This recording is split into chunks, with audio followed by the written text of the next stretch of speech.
विषय के लिए आई हूँ वो कोई पुरुष या औरत की लड़ाई का विषय नहीं है। वो विषय नीति और अनीति का है। वो विषय मेरे साथ इतने समय में हुई अनीतियाँ, इतने अत्याचार, इतना आतंक, इतना अन्याय, उन विषयों को लेके। जून में जब मेरा किस्सा बाहर आया तो बहुत लोगों ने मुझे सपोर्ट किया। मैं बहुत शुक्रगुजार हूँ क्योंकि हमारा हिमाचल देवभूमि किसी वजह से है। यहाँ लोग औरतों की पीड़ा को समझते हैं। यहाँ लड़कियों को देवियों की तरह पूजा जाता है। लोगों ने बहुत समर्थन दिया। लेकिन जिस मोमेंट सिचुएशन ऐसी हुई कि मैंने FIR वापस ले ली श्रीमान जी के अगेंस्ट, उसी मोमेंट नैरेटिव ऐसा बिल्ड हो गया जैसे अच्छाई की जीत हो गई है बुराई पे। जय श्री राम के नारे लगने लगे फेसबुक पे। मुझे गंदी से गंदी गालियां दी गई।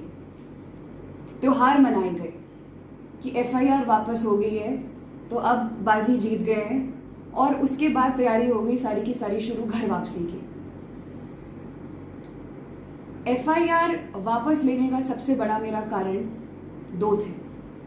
पहला कारण, जिस दिन FIR होनी थी उसके एक दिन पहले श्रीमान जी की बुजुर्ग नानी और इनकी जो चाची, वो दोनों मेरे घर आए। उन्होंने मेरे परिवार से बहुत रिक्वेस्ट करी, वो रोए कि हमारा इकलौता लड़का है, या वो शायद कहना चाहते थे हमारा इकलौता राजनीतिक लड़का है, क्योंकि उनके बच्चे तो और भी हैं। ये एक बात रही, मैं किसी के आंसू नहीं देख सकती। दूसरी बात, मुझे पुलिस अथॉरिटीज़ से ये मैसेज आया है कि आपके श्रीमान जी ने ये मैसेज भिजवाया है कि अगर FIR करेगी तो 10 साल लटकाऊंगा। श्रीमान जी लॉ ग्रेजुएट हैं, वो भली भांति जानते हैं कि बातों को किस प्रकार से मैनिपुलेट करना है, साथ ही में राजनेता भी हैं।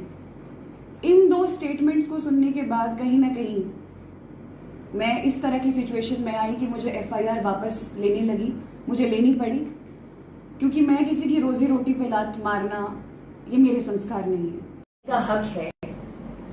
उसी प्रकार मुझे भी मेरी छोटी सी नौकरी में डिग्निटी के साथ रहने का पूरा हक होना चाहिए। तो फिर मेरे पल्ले ये स्टॉकिंग क्यों, मेरे पल्ले ये हैरेसमेंट क्यों, मेरे पल्ले ये मेंटल एगनी क्यों? क्या मुझे हक नहीं है कि मैं भी रिस्पेक्टफुली अपनी जॉब कर सकूं? जोगिंदर नगर में मेरी ट्रेनिंग थी, वहां पे भी इन्होंने घुसने की कोशिश करी। मैंने ASP कांगड़ा को तुरंत कंप्लेन करी। DSP कांगड़ा ने इनको, जितनी मुझे रिपोर्ट आई, इन्होंने DSP कांगड़ा ने इन्हें बुलाया, पुलिस में बोला हमने इनको बुलाया था, इनको समझा दिया है, वार्निंग दे दी है कि ये आपको जो है अब फॉलो नहीं करेंगे, तंग नहीं करेंगे, उस हिसाब से आप चिंता ना कीजिए। 15 दिन जब तक विधानसभा थी तब तक माहौल शांत रहा, और विधानसभा खत्म होने के बाद ही मैं हमीरपुर में थी। हमीरपुर में मेरी ट्रेनिंग चली हुई थी तकरीबन 1 महीना। तो अभी 1.5-2 हफ्ते पहले इन्होंने क्या किया कि ट्रांजिट का बहाना लेके ये सर्किट हाउस में हमीरपुर में रात को वहां पे आ गए। इनका PA, इनका PSO मेरी खिड़की के बाहर सर्वेलेंस करते रहे। मतलब मैं इनकी धर्म पत्नी हूँ, ये देख लीजिए आप। खिड़की के बाहर सर्वेलेंस करते रहे कि मैडम का रूम नंबर कौन सा है। जब उन दोनों ने देख लिया कि मैडम 103 कमरे में रह रही हैं, उसके बाद से श्रीमान जी रात को लगभग 11 बजे से लेके 1 बजे तक मेरी खिड़की के नीचे जोर जोर से सिगरेटों पे सिगरेटें और जोर जोर से फोन पे बात कर रहे हैं। हाँ, तू 7,000 बंदा लेकर आ जा, तू ऐसा कर ले। कौन सा प्रतिष्ठित और सभ्य व्यक्ति अपनी पत्नी को डराता है, मैं ये पूछना चाहती हूँ। अगर वो इतना सीधा और सभ्य व्यक्ति है तो ये कौन सा तरीका है? जब रात को 1 बजे, मैं उस रात सो नहीं पाई, मैं 1 बजे मेरे कमरे के बाहर जोर जोर से दरवाजा खटखटाया जाता है कि जैसे खोल। मैंने नहीं खोला, मैंने तुरंत ASP कांगड़ा को, ASP हमीरपुर को मैंने पहले ही बता दिया था। मुझे ASP साहब ने कहा कि कुछ भी होगा तो आप मुझे बता देना। जोर से दरवाजा बजा और फिर मैं डर गई, मैं सहम गई, और फिर उसके बाद वो चले गए वहां से। सुबह हाथ में पट्टी बंधी हुई थी, ये बोल के कि मेरा हाल तो पूछ लो। 2 दिन बाद वो पट्टी गायब। तो क्या नौटंकी करना भी इसमें, मतलब ये इस पेशे में है? सवाल मेरा बस इतना सा है कि क्या अगर एक औरत किसी व्यक्ति को, चाहे वो उसका हस्बैंड ही क्यों ना हो, अगर किसी चीज के लिए मना कर रही है कि वो आपके साथ नहीं रहना चाहती बिकॉज ऑफ द रीजंस जो कि साफ साफ है, प्रताड़ना हुई है, पहले सब कुछ हुआ है, सब जानते हैं, तो क्या एक औरत को समय लेने का अधिकार नहीं? क्या एक औरत को सोचने का अधिकार नहीं? क्या एक औरत उस पशु की तरह है जो खूंटे से बांध दी गई है और अगर वो पशु कहीं चला जाए चरने तो उसे हाँक के वापस ले? बैठकर गौर से देखा है कि मेरे साथ हुआ क्या है, और ये कहानी सिर्फ मेरी नहीं है, मैंने ये भी जान लिया है।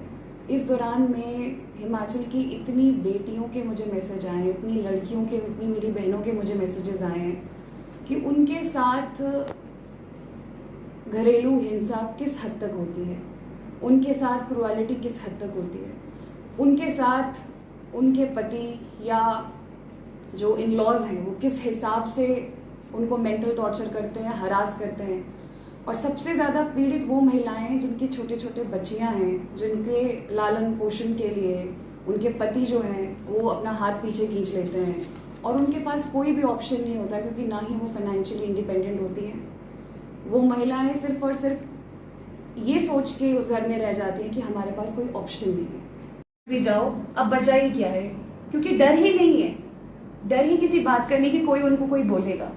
आई appeal to honourable CM and PM, please इस प्रकार का जो पावर अब्यूज है उसे रोका जाए, चाहे वो धर्मशाला में है, चाहे वो हिमाचल में है, चाहे वो कहीं पे भी है।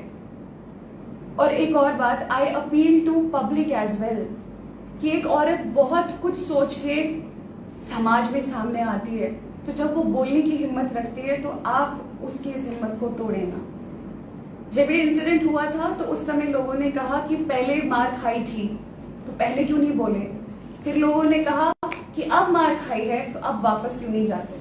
मतलब हर सिचुएशन में एक औरत को ही कॉम्प्रोमाइज के लिए बोला जाता है, एक औरत को ही एडजस्टमेंट के लिए बोला जाता है। But repeating my self again, ये स्टोरी औरत पुरुष की लड़ाई की नहीं है सर, ये गलत को गलत बोलने की है, नीति और अनीति की है। जितना हक श्रीमान को अपनी लाइफ में आगे बढ़ने का है, क्योंकि मैं उनको जाके परेशान नहीं कर रही हूँ, मैं उनको प्रेमिसेस में जाके एंट्री नहीं कर रही हूँ उनकी, वो जहां भी वो मीटिंग्स ले रहे हैं या जो कर रहे हैं, मैं रात को जाके उनके दरवाजे नहीं बजा रही हूँ। तो मेरे साथ भी ये नहीं होना चाहिए, मेरे साथ क्या किसी के साथ भी नहीं होना चाहिए। तो मेरी बस इतनी सी अपील है, सभी जितने भी हमारे बड़े बुजुर्ग हैं जो इस प्रकार के पावर अब्यूज को रोक सकते हैं तो जरूर रोके, क्योंकि हम बहुत गलत मैसेज जो है वो समाज में दे रहे हैं। क्योंकि ये लोग चलो मैं औरों की बात नहीं करूंगी, श्रीमान जी दुनिया में जाके अच्छा चेहरा दिखाते हैं, लेकिन पीठ पीछे जो चीजें मेरे साथ हो रही है, अगर मैं ये नहीं बोलूंगी तो मेरा पर्पस डिफीट है हर चीज का। और जहां तक बात है कोर्ट की, तो कोर्ट में ठीक है चीजें चल जा रही है, जैसे डिस्ट्रिक्ट कोर्ट में जो है फैसला मेरे लिए आ रहा था, वैसे ही मैं जानती हूँ देर सवेर हाई कोर्ट में भी आएगा, मैं जानती हूँ, मुझे पूरा विश्वास है। जुडिशरी की independence is a basic structure doctrine in the constitution, तो मैं जानती हूँ कि वो देर सवेर फैसला होगा। लेकिन फिर समाज के सामने सच्चाई खुल के रखते हैं ना, पीछे से नैरेटिव कुछ और है, आगे से कुछ और है, सब कुछ मैनेज है। क्योंकि मैं तो आज अकेली हूँ यहाँ, इस प्रेस कॉन्फ्रेंस के रिलीज के बाद मैं जानती हूँ महाशय की सारी टीम जो है वो लग जाएगी इस चीज को संभालने में। कई लोग मुझे गालियां देना फिर शुरू करेंगे, पर मैं सिर्फ इतना बोलना चाहती हूँ कि जब इस बार आप गालियां लिखें तो प्लीज एक बार अपनी माँ का चेहरा जरूर याद रखना। इस बार आप गालियां लिखें तो अपनी बेटी का चेहरा जरूर याद रखना कि मेरी जगह आपकी बेटी भी हो सकती थी। मेरा जब फिजिकल अब्यूज खत्म हो गया तो साइकोलॉजिकल अब्यूज शुरू हो गया। मेरी शादी की वीडियोस, मेरी पुरानी नई वीडियोस जनाब अपने दोस्तों के थ्रू यूट्यूब चैनल पे लॉन्च कर रहे हैं। क्यों? क्या दिखाना चाह रहे हैं? ये एक सभ्य इंसान को शोभा नहीं देता। तो इन दी एंड इस कॉन्फ्रेंस को विराम करते हुए मैं बस इतना बोलना चाहती हूँ, I appeal to the CM also, इस प्रकार के पावर अब्यूज को रोका जाए, झूठे